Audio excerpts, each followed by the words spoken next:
ਹਾਂਜੀ ਸਨੀ ਸਾਹਿਬ, ਕੀ ਹਾਲ ਤੁਹਾਡਾ? ਵਧੀਆ, ਠੀਕ ਠਾਕ ਜੀ। ਤੁਸੀਂ ਆਪਣੀ ਇੰਟਰੋਡਕਸ਼ਨ ਦਿਓਗੇ, ਕਿੱਥੋਂ ਆਏ ਆ ਤੇ ਕਿਹੜਾ ਸਰਜਰੀ ਹੋਈ ਸੀ ਤੁਹਾਡੀ? ਮੇਰੀ ਲਾਸਟ 18 ਦੇ ਵਿੱਚ ਮਾਰਚ ਕਰਾਈ ਸੀ ਤੇ ਉਹਦੇ ਤੋਂ ਬਾਅਦ ਹੁਣ ਮੈਂ ਆਇਆ ਸੀ ਇੰਡੀਆ ਵਿੱਚ ਚੈੱਕਅਪ ਕਰਾ ਕੇ। ਉਹਨਾਂ ਸਾਡੇ ਕੋਲ 51 kg ਮੇਰਾ weight lose ਹੋ ਗਿਆ। ਐਵਰੀਥਿੰਗ ਗੁੱਡ ਹੈ, ਮੇਰਾ ਕੋਈ ਪ੍ਰੋਬਲਮ ਨਹੀਂ ਹੈ। ਕਿੱਥੇ ਰਹਿੰਦੇ ਤੁਸੀਂ? ਕੈਲੀਫੋਰਨੀਆ ਦਾ ਵਿਸਟਨ ਸ਼ਹਿਰ ਹੈ। ਤੇ ਕੀ ਕਰਦੇ ਤੁਸੀਂ ਉੱਥੇ? ਫਾਰਮਿੰਗ ਵੀ ਕਰਦਾ, ਡਰਾਈਵ ਵੀ ਕਰਦਾ।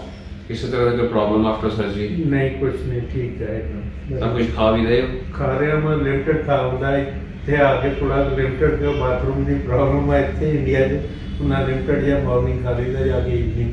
ਤੇ ਤੁਸੀਂ ਆਪਣੇ ਕੰਟਰੀ ਦੇ ਵਿੱਚ ਉੱਥੇ ਤੁਹਾਨੂੰ ਉੱਥੇ ਵੀ ਲਿਮਟਡ ਹੀ ਹੈ, ਯਾਨੀ ਕਿ ਮਾਰਨਿੰਗ ਖਾਈਦਾ ਪਰ ਉਹਨਾਂ ਖਾ ਕੇ ਤੁਸੀਂ ਚੰਗਾ ਫੀਲ ਕਰਦੇ ਆ? ਹਾਂਜੀ, ਗੁੱਡ ਫੀਲ ਕਰਦਾ। ਇੱਦਾਂ ਕੋਈ ਤੇ ਹੁਣ ਪ੍ਰੋਬਲਮ ਤੁਸੀਂ 51 kg ਯੂਜ਼ ਕਰਕੇ ਤੇ ਕੰਮ ਕਾਜ ਵਧੀਆ ਕਰ ਸਕਦੇ ਆ ਆਪਣੇ? ਹਾਂਜੀ, ਕੋਈ ਪ੍ਰੋਬਲਮ ਨਹੀਂ ਹੈ।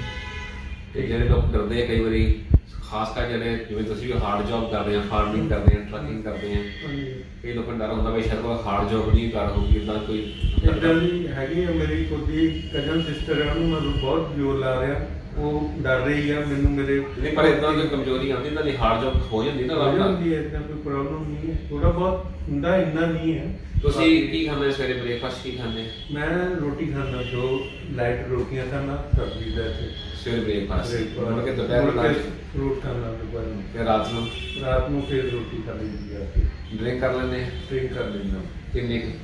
ਦੋ ਕੈਨ ਲੈ ਲਈਦੇ ਆ ਸਫੀਸ਼ੀਐਂਟ। ਇਹਦਾ ਡੇਲੀ ਨਹੀਂ, ਵੀਕਐਂਡ ਵੀ ਕਰ ਲੈਂਦੇ ਆ? ਵੀ ਤੁਸੀਂ ਆਪਣੀ ਲਾਈਫ ਇੰਜੋਏ ਕਰਦੇ ਹੋ? ਇੰਜੋਏ ਕਰਦੇ, ਕੋਈ ਪ੍ਰੋਬਲਮ ਨਹੀਂ ਹੈ। ਜੇ ਤੁਹਾਨੂੰ ਕੋਈ ਕੰਟੈਕਟ ਕਰਨਾ ਚਾਹੇ ਉਸ ਏਰੀਆ ਦਾ, ਕੀ ਤੁਸੀਂ ਆਪਣਾ ਨੰਬਰ ਸ਼ੇਅਰ ਕਰ ਸਕਦੇ ਹੋ ਤੇ ਕਿਹੜੇ ਟਾਈਮ ਤੇ ਕਾਲ ਕਰ ਸਕਦੇ ਆ? ਕਦੋਂ ਵੀ ਕਰ ਸਕਦੇ। ਡੇ ਦੇ ਵਿੱਚ ਵਰਕਿੰਗ ਹੁੰਦਾ 209 202 7507।